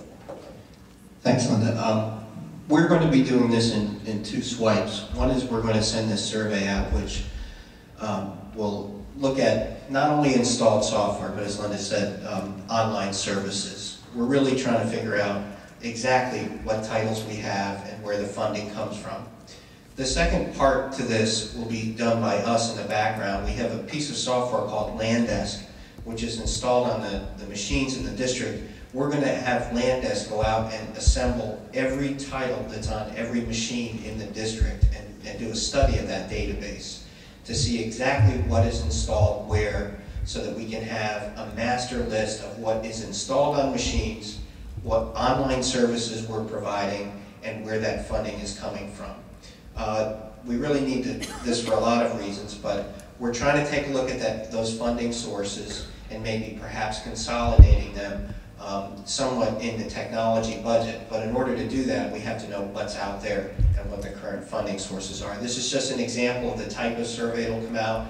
It'll be online. But these are the types of questions we're going to be asking.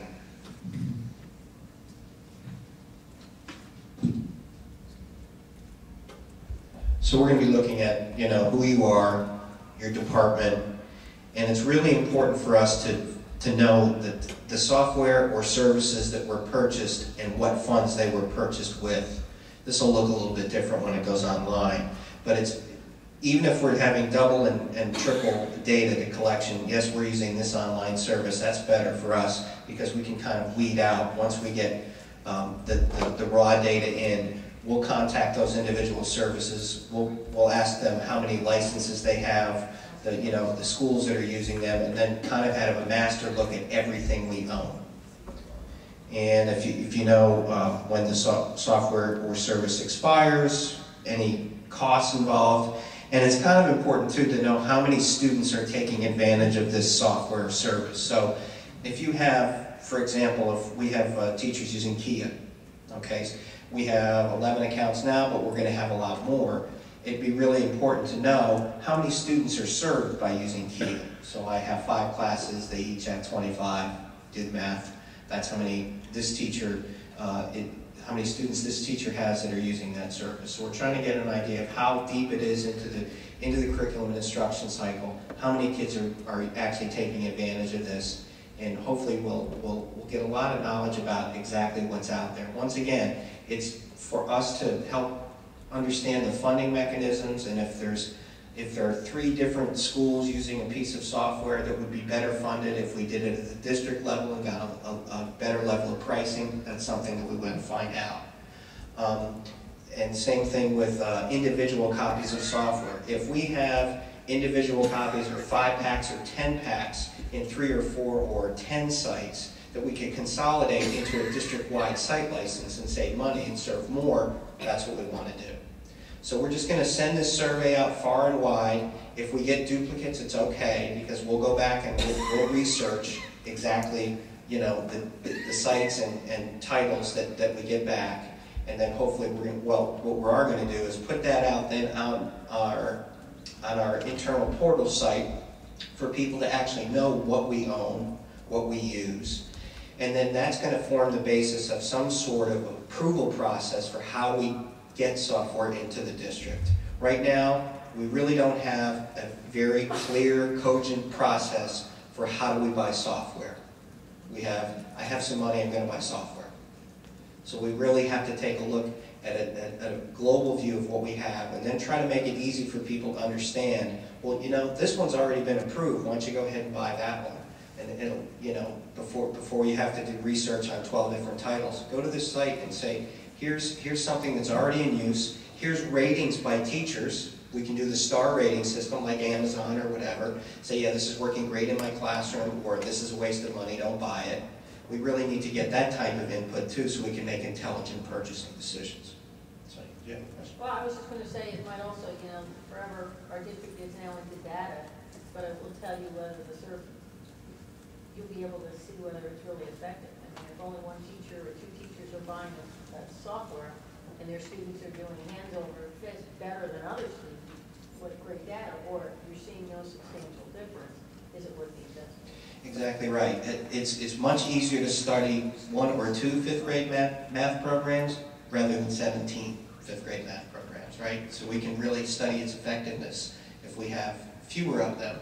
And we can also, hopefully, like I said, get that rating system, get the teacher input on what is working in the classroom, and make that widely available to everybody. All right, I think this is probably the best thing that we've done so far this year. So this is great. That we're doing. That we're doing, yeah. Yeah, We haven't done it yet. This is fabulous. Now, you said that you'll do a rating system, but I didn't see. Are those questions up there about the rating? The rating system is part 2. First is, what do we have? Oh, okay. Post what we have people evaluate what we have. That's where the ratings come in. So you can, once we get everything posted, we're going to say, could you go onto this site, and if you're a user of this, just give us your opinion, even if you check 3 stars, that's helpful. But first we have to gather the raw data of what we have. And then we have to present that to people and ask them to evaluate it. And then, so could you just briefly give me your timeline of like when this is going to go out, when you expect to have it done, when you're going to go to phase 2? Mm-hmm. The survey will go out within the next couple of weeks. We need to give people some time to respond to that survey, so at least 3 weeks, I'm thinking, with a couple of reminders in between. We have to analyze the raw data. So sometime this summer, we're going to have that other site created with all the software on there available for people over the summer or in the fall to start the rating process.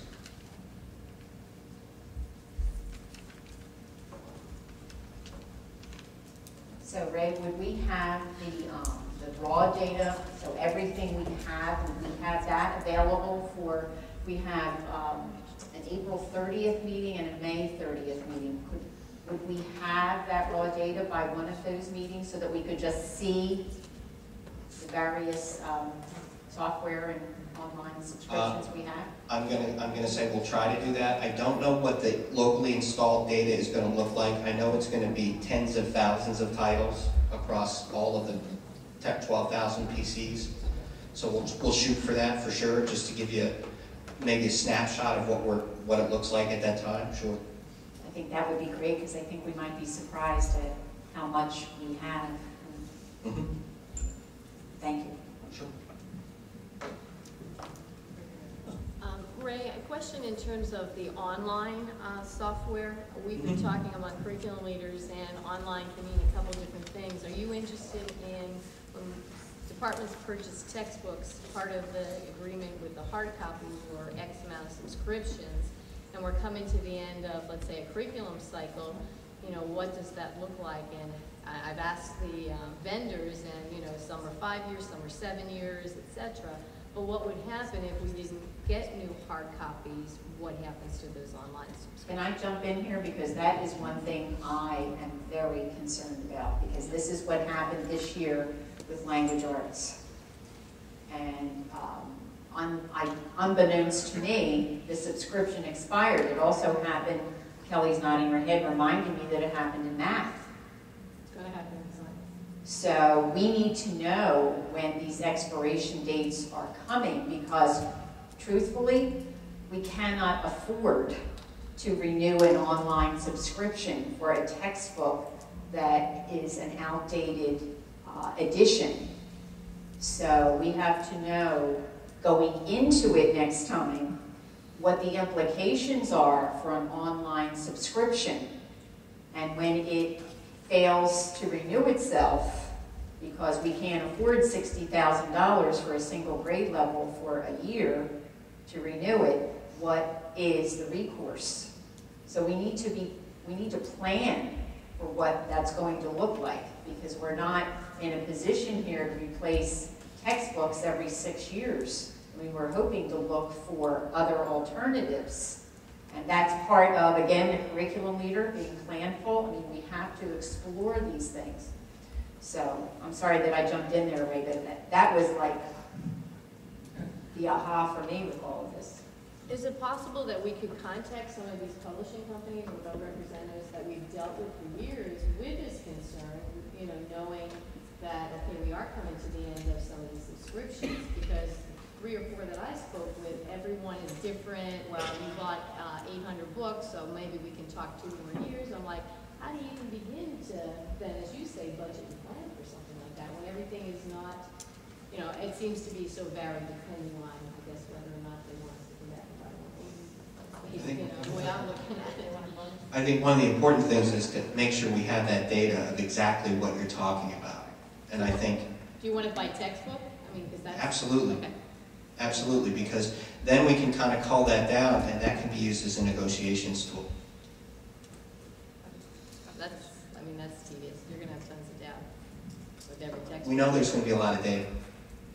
Mrs. Rick-Simmons. So I see this more as maybe an immediate need, and that's more of a small focus group, isn't it? That's not to every teacher. It's department. Department. So it depends. For example, we're looking at elementary social studies. And in the exploration of those proposals, we find that there is an online edition that expires after 6 years. And to extend that to 10 years is what, Audrey? Almost double the cost. Yeah. So we just have to understand what it is we have and what we will lose at the end of 6 years. Because do we need to replace an elementary social studies book at the end of 6 years? That impacts curriculum, because a lot of the stuff is now just online. I mean, the hard copies are supplemental resources, but there's quiz programs, there's feedback programs, there's all kinds of things, and we have to also, you know, notify the staff that if we're not going to continue those subscriptions, what does that look like in the classroom? So they can, adjust their lesson. But to Nora's point, if we know who those vendors are, it also helps us across the curriculums. Because if we're having a problem with Holt and math, we went and said we had no more, and then thankfully middle school Karen Sullivan went and fought to keep them for such a period of time. But if you're also having the same experience, and that's a discussion we need to have with that vendor, like, Is it Hope for you too? We're the whole, It was Hope in language arts too, so I am becoming anti-Hope.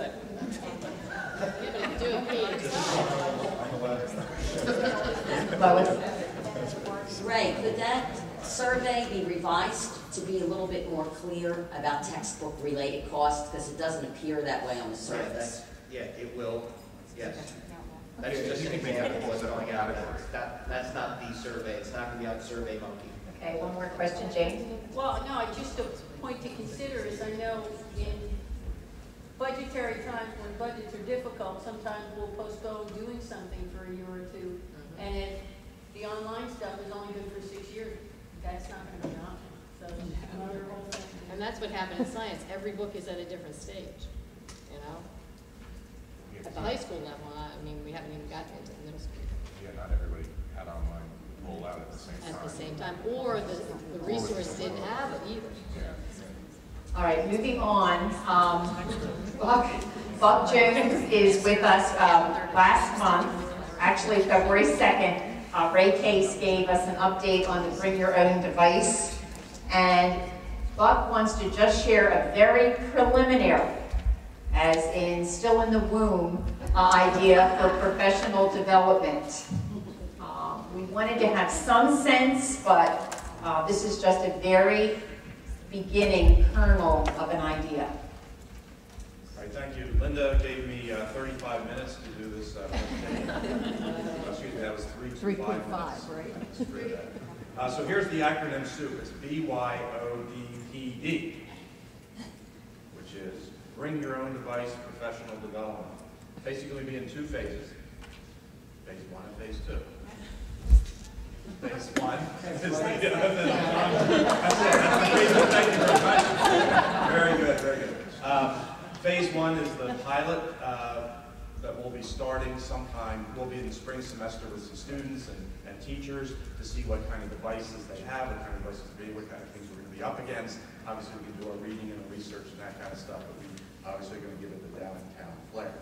Based on that, then we'll move into the full implementation phase, which will start this coming year, 2012-2013. So here's the rough draft. The scope of training basically is going to focus on skills and strategies. The skills would be the particular apps and that kind of thing that the teacher may need to know about or want to know about in terms of bringing that together with the students. And the strategies are kind of asking those questions. What do you do if the student doesn't bring a device doesn't work, and that kind of stuff. We do want to alleviate the teacher's fear. It's really important that the teachers are not the technicians now. So, you know, if a student doesn't bring a device, it's like if they don't bring a pen, that's kind of up to them to figure that sort of thing out. We'll have to deal with those things. So we're really talking about educational strategies, not technical strategies.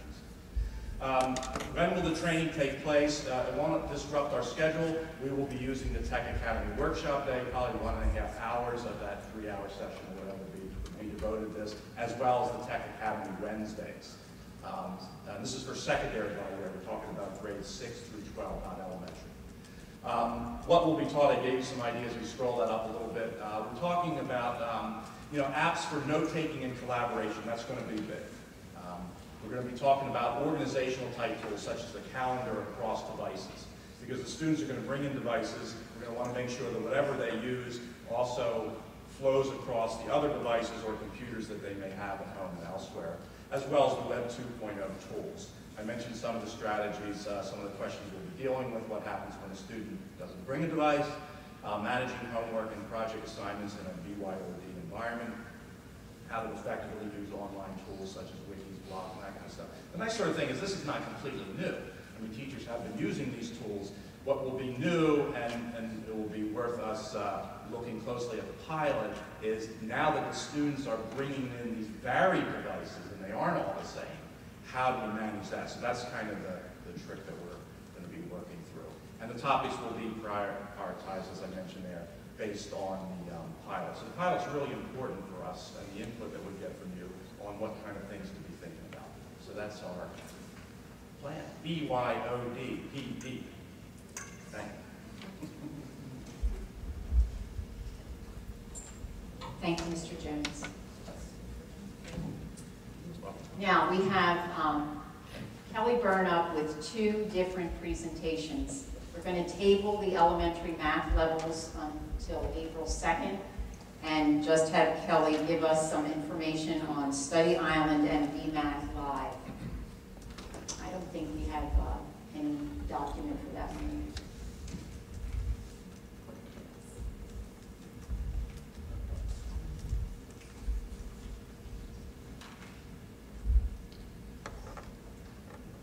All right, so my part of the presentation was to talk about Study Island and BMath Live and where we are with that situation at this point.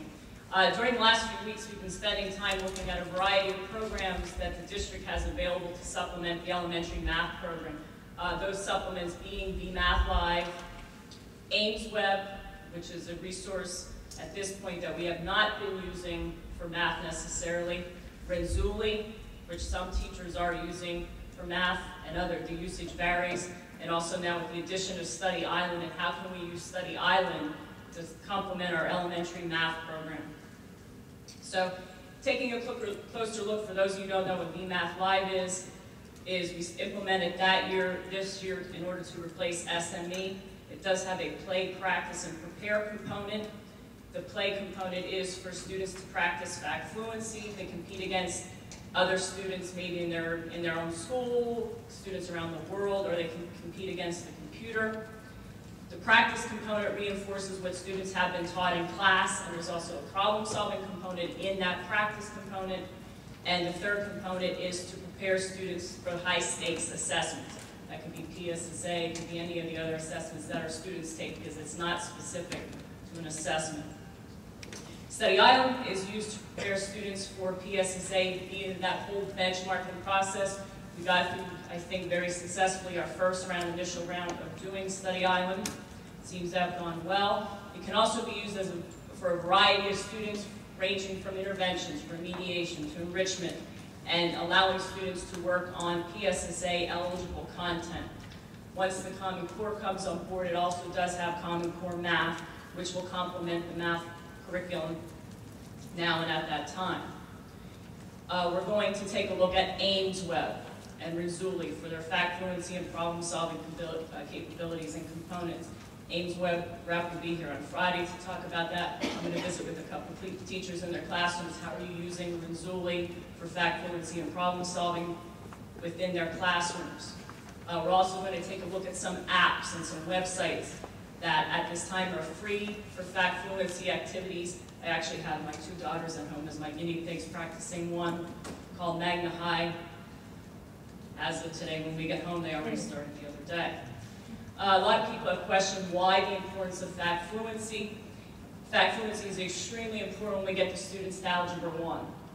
That's where we really see if students are fact fluent or not. If they're not fact fluent, it really slows down the process. Because yes, they can use a calculator, but that takes time.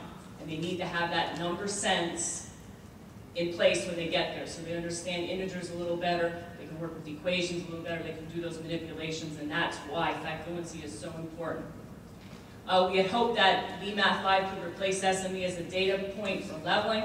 That has not been the case, nor would it be the case for any online program, which includes the newest version of SME, because it does have that home access. And as soon as you start talking about students having home access to a program, you lose leveling criteria and being able to use that. So considering that the district is paying for a few other math resources, of which I mentioned, and investigating other possible online apps and resources and their capabilities that could be used to complement the district's elementary math program, the district will not renew its contract with BMath Live for next year.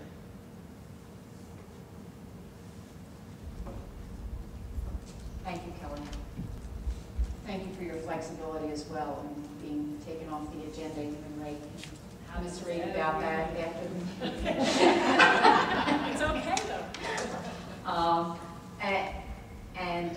I think what Kelly's point was very well taken, because in addition, we're trying very hard to be fiscally responsible, but we're also conscious of the fragmentation with our teachers in multiple programs and things with individual programs rather than utilizing the total program for what it might offer.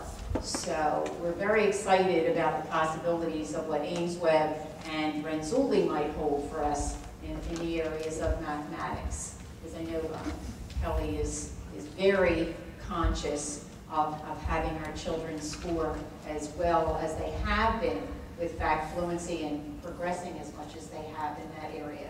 So thank you. And we'll postpone elementary math levels till April 2nd.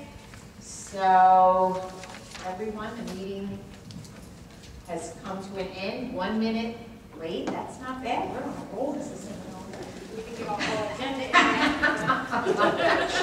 Thank you so much, everyone. Safe traveling home.